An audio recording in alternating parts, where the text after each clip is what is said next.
Hello dear friend. आज हम question discuss करेंगे जो कि स्प्रिंग पर बेस्ड है। क्वेश्चन है a spring of spring constant K is cut into two pieces such that the one piece is double the length of the other. The spring constant of long piece will be। Spring स्थिरांक के वाले एक spring को दो टुकड़े में विभाजित इस प्रकार किया गया है कि एक टुकड़ा दूसरे टुकड़े के मुकाबले दो गुना है।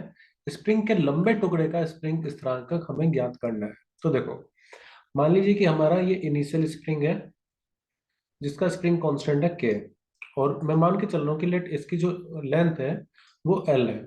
अब इसको इस तरह से दो टुकड़े में बांट दिया है। मान लीजिए एक स्प्रिंग आया ये, जिसकी लेंथ है L1, और दूसरा स्प्रिंग जो बचा हुआ है लेट से इसकी जो लेंथ है वो है L2। ठीक है, मैं मान के चल रहा हूँ, थोड़ा सा इसको बड़ा बना देते हैं ऐसे। अब मैं ये मान के चल रहा हूँ कि यहाँ पर जो बड़ा स्प्रिंग है ये फर्स्ट वाला है और जो छोटा है वो ये है। तो मैं ये कहूंगा स्प्रिंग ऑफ इसका इनिशियल कांस्टेंट कितना है, के है। मैं मान लेता हूँ कि L1 जिसकी लेंथ है उसका स्प्रिंग कांस्टेंट K1 है, और L2 जो लेंथ है स्प्रिंग का उसका स्प्रिंग कांस्टेंट K2 हो गया है। ठीक है, अब बोला गया है one piece is double the length of the other. मैं मान के चल लेता हूँ कि जो L1 है वो डबल है L2 के। इसका मतलब क्या हुआ कि स्प्रिंग जो फर्स्ट वाली है वो बड़ी है सेकंड वाली स्प्रिंग से। बोला है ना, the is cut into two pieces and the one piece is double the length of the other. तो मैंने मान लिया L1 जो है वो टू टाइम्स है L2 के। इसका मतलब बड़ा वाला कौन सा हो गया, लार्जर कौन सा हुआ, फर्स्ट वाली स्प्रिंग।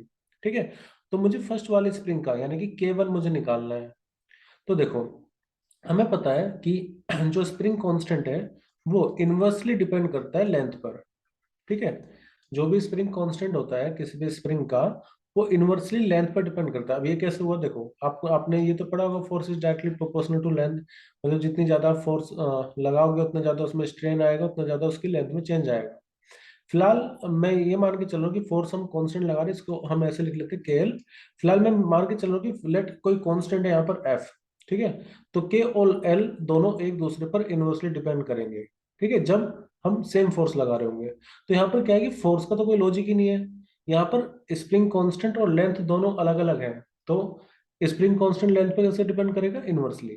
ठीक है, तो हम इसको ऐसे भी लिख सकते हैं कि लेट से यहाँ पर मैं कांस्टेंट ले लेता हूँ लेट से फोर्स। तो ऐसे लिख सकते हैं ना, फर्स्ट केस में जब आप मान लो इस पर फोर्स लगा रहे हो तब आप लिख सकते हो एफ इक्वल टू के एल। अभी भी तो के इनवर्सली लेंथ पे डिपेंड करेगा। ठीक है, मैं फोर्स मान लेता हूँ कांस्टेंट है यहाँ पर, या कोई भी कांस्टेंट वैल्यू है, तो एफ इक्वल टू के एल होगा फर्स्ट केस के लिए। सेकंड केस के लिए मतलब जब आपने स्प्रिंग को काट दिया है और हमारे पास फर्स्ट स्प्रिंग मिली जो कि L1 और K1 उसकी प्रॉपर्टीज है, L1 उसकी लेंथ है, K1 उसका स्प्रिंग कांस्टेंट है। तो मैं अब ऐसे लिखूंगा कि F1 सॉरी F बराबर होगा K1 L1 के। मतलब ये चीज चेंज नहीं कर रहे हम, क्योंकि एक कांस्टेंट हमने माना हुआ है कि लेट सेम फोर्स अभी भी लग रही है जितनी पहले लग रही थी। और सेकंड केस में ये चीज किसके बराबर हो जाएगी, F बराबर हो जाएगी K2 इंटू में L2 के। ध्यान रखना, मुझे निकालना क्या, मुझे निकालना मेरा टारगेट क्या है, K1 निकालना। I want to find out K1 value in terms of क्या, जो ऑप्शन में गिवन है, यानी कि के टर्म में मुझे K1 निकालना है। तो देखो, जब ओरिजिनल लेंथ है L, तो उसी को हमने दो पार्ट में डिवाइड कर दिया जिसकी लेंथ L1 और L2 हो चुकी है। ठीक है, मुझे क्या निकालना है, फिर से मैं बताता हूँ, मुझे निकालना है K1। तो K1 देखो, F को हम ऐसे लिख सकते हैं ना, F इक्वल टू किसके बराबर है, KL के। तो यहाँ पर इसको KL लिख लो, ये K1 L1। अब यहाँ से देखो L L1 L2 को क्या मैं लिख सकता हूँ, L2 को मैं क्या लिख सकता हूँ, यहाँ से देखो L2 can be return as L1 का हाफ। तो यहाँ पर L2 को मैंने रिप्लेस किया और मैं उसको लिख सकता हूँ L1 का हाफ, या फिर L इक्वल टू हो जाएगा, ये एलसीएम लोगे तो 3/2 ऑफ L1। ऐसा क्यों कर रहा हूँ मैं बता दूं मैं। तो L1 की वैल्यू कितनी आ जाएगी, 2/3 ऑफ L। उसकी वैल्यू आप यहाँ पर पुट कर दो, के एल K1 L1 की वैल्यू पुट कर दो L के टर्म में। सॉरी, ये यहाँ पर L आएगा,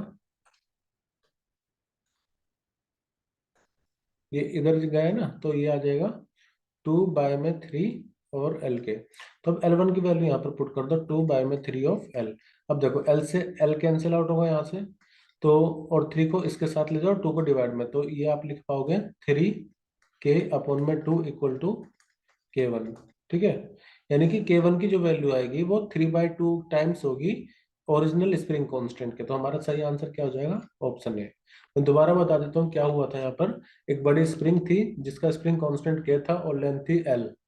उसको दो पार्ट में इस तरह से डिवाइड किया गया है कि लेट जो पहला पार्ट है उसकी लेंथ सेकंड पार्ट के डबल है। ये यहाँ पर L2 जो है, L1 जो है वो डबल है L1, 2 टाइम्स L2 है। तो F यहाँ पर कांस्टेंट माना गया, तो F इक्वल टू के लिखी इक्वेशन हुई। F equal to K1 L1 आप इसको लिख सकते हो। ठीक है, तो यहां से मुझे क्या करना है कि F को मैंने लिख लिया KL के बराबर। अब क्योंकि मुझे K1 निकालना है K के टर्म में, तो मुझे L और L1 को इस तरह से रखना पड़ेगा, दोनों एक दूसरे को काट दे। अब यानी कि मुझे L1 की वैल्यू L के टर्म में फाइंड करनी पड़ेगी। तो इसके लिए मैंने क्या करा, जो टोटल लेंथ होगी L1 प्लस L2 के बराबर होगी, वो ओरिजिनल लेंथ L के इक्वल होगी। L इक्वल टू होगा L1 प्लस L2 के, और L2 की वैल्यू L1 के हाफ है। तो आप ये देखेंगे कि यहां से जब आप L1 की वैल्यू निकालोगे तो वो 2/3 ऑफ L आएगी।